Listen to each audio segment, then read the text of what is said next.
Welcome to the second part of the lecture about sampling. We're going to continue talking on about probability sampling first.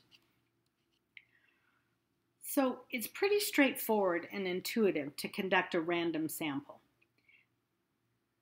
You define your target population, and then you identify your sampling frame or survey population. Remember, those are the ones you've actually got access to. Then you determine your sample size, you select your sampling method, and you select your sample. And that's pretty straightforward. For example, if your target population was second graders in rural schools, and you were working in this area, so perhaps your survey population would be second graders in the Moapa Valley area. And then you would decide how many of them you need and select the sample. It's pretty straightforward. So let's look first of all at simple random sampling. This means there's absolutely no relationship at all between the probability of being selected. So it's just like rolling the dice. You're going to select 50 people out of 100 and you're going to do it completely randomly. So there's some advantages to this.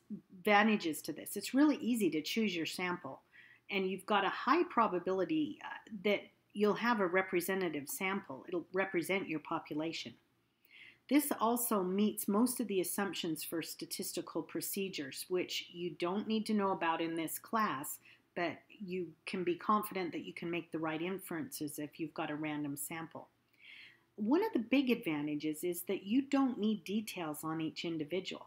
If you're simply going to say, I have these 150 people and I'm going to randomly choose 30 of them, you don't have to know which ones are male, female, what their ethnic groups. You don't need to know their socioeconomic status or whether they speak English, or it doesn't matter at all, because you're just simply randomly pulling people.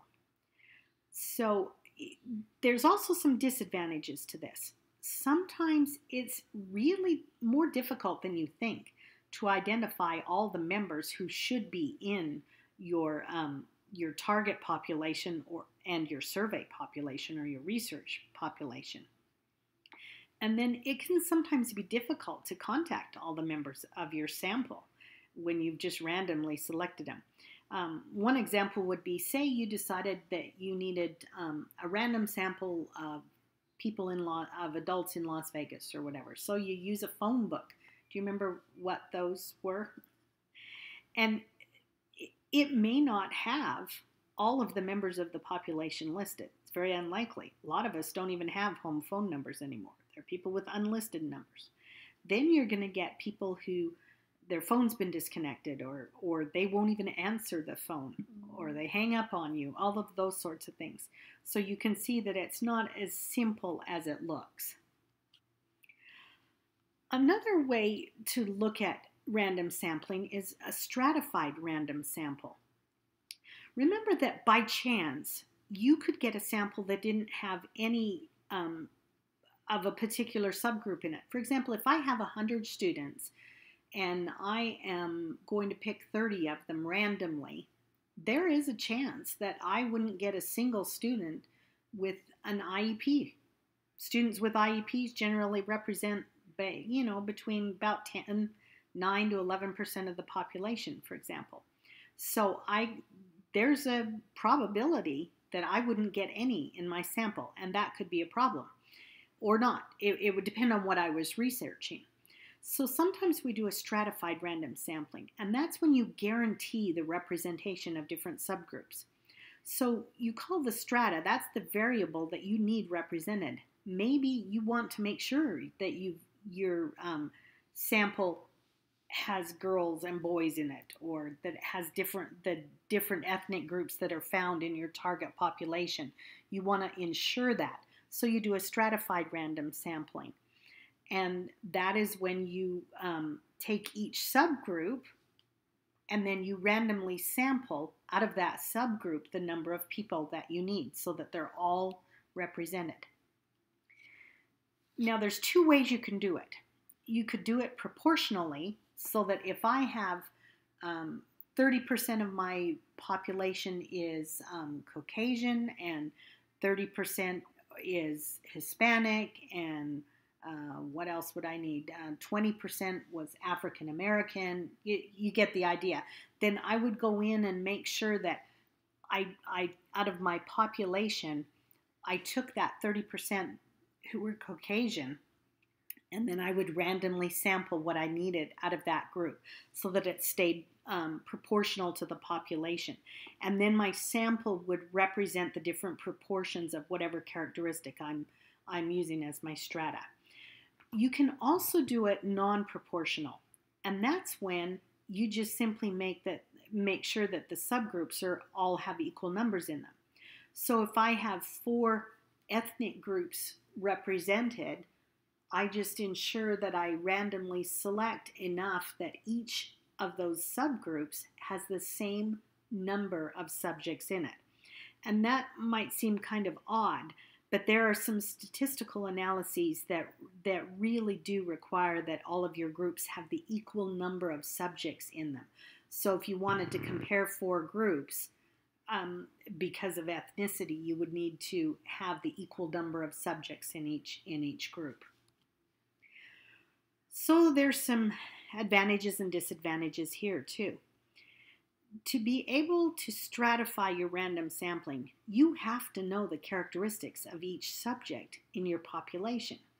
So you can't do this if you don't know who's girls and who's boys, or which ethnic groups they belong to. So, for example, going back to my phone book example, if you were just looking at the names in the phone book, that wouldn't give you enough information to make sure that you had a stratified sample of males and females, or different ethnic groups, or socioeconomic status, or anything like that. You'd have to have a lot more information about your population, and so that's really tough. The advantages, though, there's precision with doing this, and you really can guarantee that you've got representation of each group. And then, as I said, it can be really, really difficult to identify the members of the population again, and to identify all the members who could be considered for each subgroup. You've got to have a lot of information about the people. Another type of random sampling is cluster sampling. And this is when we select subjects because they're in a group, an intact group, like a neighborhood, or they're in a particular classroom, or a district, or geographic regions. So we sample within those. And we do this a lot in education because students are naturally clustered, and it's very, very difficult to break up classroom groups. So it's much easier to take a random sample of second grade classrooms in a geographic area than to take a random sampling of students, and this goes back to the units of study again. You can also do a multi-stage sampling with cluster sampling, and this gets kind of complicated, but it's kind of cool. Say I wanted to do a random sampling. It's sometimes called nesting, by the way, because classrooms are nested within schools, which are nested within districts, which are nested within states, that sort of hierarchy. So say I wanted to look at every district that had over 50,000 students in it. That's my target population. So I would randomly select 20. Then within those 20, I would randomly select 10 schools from each of those 20. And then within each of those schools, I'd select maybe 2 fifth grade classrooms. And it's really important to see here that there's random sampling at each nesting or clustering stage. This is really, really good if you've got a large target population and spread over a large area. And it's very convenient, and you don't have to identify everyone in the population because you're using these existing groups at each level and pulling the random sampling out of it. But there are some disadvantages. Remember, I talked about sampling error. Every time we make a random sampling from a population, we're introducing error, and there's always going to be a some probability that it doesn't exactly represent the population. So when you do cluster sampling, you've actually got sampling error every time you make another random selection at every level of the clusters. And this could really violate some statistical assumptions. So you have to know your statistics and the assumptions that go along with them before you do this kind of thing. Okay. Now, another type of kind of random sampling is to simply take every nth subject from a population. So I'm going to count. I'm going to go along and say I've got a list of students and it's alphabetical. So I just go along and I take every 7th student, for example, out of 150 to end up with about the right number of students I would need. And I just simply count them. Now, there's some advantages to that. It's really easy. It's convenient. You don't have to know anything about the individuals because you're just going to pick every 7th one or every 8th or 10th or whatever you decide on. But there's some real problems with this also, and you'd have to carefully consider these before you did this kind of sampling. You could have a real systematic exclusion of some subgroups. Now think about some classrooms you've been in, some K-12 classrooms. Say you had an alphabetical list of students. In a very diverse classroom, you might have some last names that represent specific ethnic groups that kind of cluster together. And then if you're picking numbers on either side of that, you could leave out some a representative sample of some different groups. However, you could also turn this into a real advantage. Say you took a list of 100 students and you arranged them by ability level, and then you said, I'm going to take every 5th student. You would naturally end up with a good representative sample of every level of ability in that sample of students. So it becomes more like it's stratified in a real simple way. Now, I've been talking about probability sampling. There is also a lot of sampling that has nothing to do with randomness. And it can be really, really useful and absolutely necessary when the population can't be described, when you really don't have a way to know how to select so that your population can be represented. It's also very, very common in educational research. We do this all the time. And there's 3 methods. There's convenient sampling, there's purposeful or purposive, and then there's quota sampling. So let's look at those really quickly. With convenient sampling, you select simply based on availability. You use volunteers, or you use pre-existing groups that you have access to. The problem is it may not generalize to the population. You have to interpret it with caution, and the author needs to be really, really clear how that sample was determined. So say, for example, you wanted to do some kind of research with preschoolers and their mothers. So you go to the library and you ask mothers with preschoolers there to participate. It's pretty obvious you are not getting the whole population of mothers who have preschoolers in that sample. But it's also very common to do this. Researchers happen to know a principal or a teacher or a group of teachers who will be willing to help. Volunteers can also be a problem, and we need to be aware of this. There's been a lot of research done on volunteers in different types of studies. Volunteers, for example, the ones who are willing to help out tend to be higher educated. They have different levels of social conformity and a whole different, they're very distinct individuals. So you have to be really careful about that. So it's one thing to always look for in the articles that you are using. There's also something that's called purposeful sampling, sorry about that, or sometimes judgment sampling. And this is when the researcher is knows what an appropriate sample would be, either based on previous research or knowledge of the individuals. And the individuals are selected for a specific reason. They're not selected randomly. I'm studying you because of some characteristic that you have.